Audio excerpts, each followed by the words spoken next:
it's been a while since I've done a quick video, but there was something I was recently converted on that I really wanted to talk about, and that was really this whole concept of crowdfunding. So, as you probably know, within the last few years, there's been some major improvements and changes in the crowdfunding space. Originally, there was a token crowdfunding where you would get a tote bag or a koozie, and Lord knows I did not need another koozie, or you would get donations. And then they created equity crowdfunding and debt crowdfunding, which allowed you to sell effectively portions of your business to people who were willing to invest on you at a larger scale in terms of having more people invest than you would like when you think of a venture capital or an angel investor. Us attorneys, who tend to be risk adverse, were advised against the whole equity crowdfunding because for us, the concern was a number of people that you'd have invested in your business and the logistics around that, and I think that's still a concern.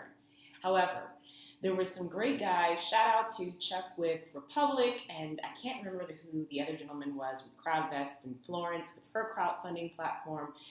Got to talking to them at the Fund conference not too long ago in Austin and realized when you talk about impact and community building, what better way to do that than to have something up on a crowdfunding platform and get people really invested and get them talking and get them excited? And what better way to work in communities that are traditionally marginalized or disadvantaged by have them start to think of themselves as investors by investing in those businesses that are in their own community, right? So I've changed my mind. I have some things up on my blog. I'm going to have some things on Facebook and just some other things coming out over the next couple of weeks on crowdfunding, just because it is something that I think we should be talking more about in the social impact space. However, few things to be thinking about. If you think you may be interested in doing some type of crowdfunding campaign for your business, I'm thinking you salon that wants to open up. I'm thinking you grocery store that wants to open up. I'm thinking you entrepreneur that wants to have this big community-centric solution. Be thinking about the threshold for one.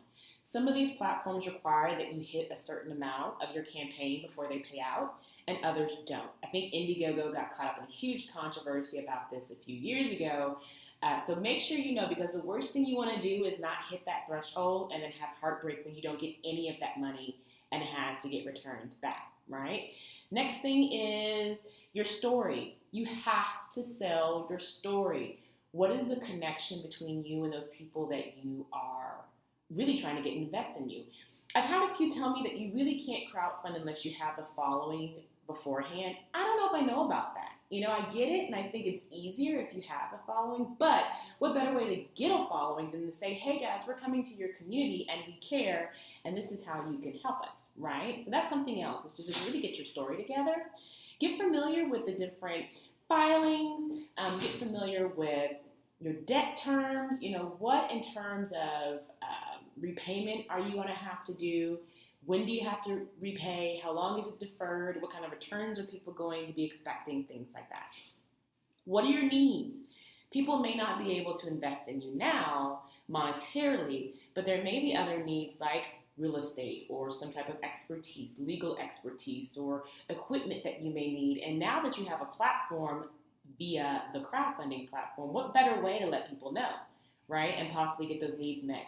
How are the investors going to be managed is something that should be pretty clear from the very get-go, is who's going to be communicating with the investors, how often, what kind of updates are they going to have to get, who's going to answer their questions. Some of the platforms handle this for them, other platforms don't handle this for you, so be thinking about that.